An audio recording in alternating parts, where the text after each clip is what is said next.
1 сентября в Якутске стартует третий Якутский международный кинофестиваль. В этом году в нем представят 15 картин, начинающие известные режиссеры России, Казахстана, Монголии, Кыргызстана, Финляндии и США. Какая программа ожидает гостей одного из самых ожидаемых событий уходящего лета, расскажет Саргалана Захарова. Главное событие года в жизни якутского кинематографа начнется уже через 5 дней. Накануне фестиваля организаторы рассказали о том, какие новшества ожидают участников и гостей мероприятия. В этом году у нас около 25 гостей. Вообще представлено 10 стран. Две основные конкурсные программы. Одна программа по арктическому кино, то есть участвуют страны арктического региона. А вторая программа – это программа тюркского кино. В этом году на кинофестивале во внеконкурсной программе примут участие полнометражные, короткометражные, игровые, документальные, анимационные фильмы авторов из разных стран. Что касается основной программы, то участников ожидает серьезная конкуренция. Участвует арктическое кино Александр Прошкин. Его фильм «Райские кущи» вошел в программу. Зрителям он известен по «Холодное лето 53-го», последняя роль Анатолия Попанова.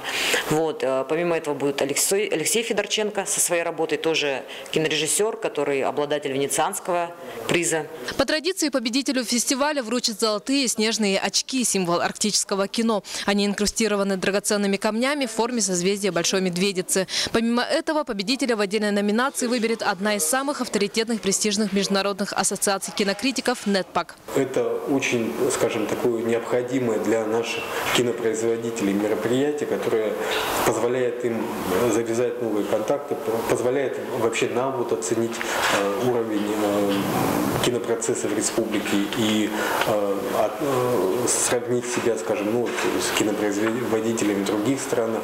Примечательно, что именно в это время кинокомпания «Кара Продакшн» проведет в Якутске первые съемочные дни кинопроекта «Созвездие Марии» по мотивам пьесы якутского драматурга Владимира Федорова.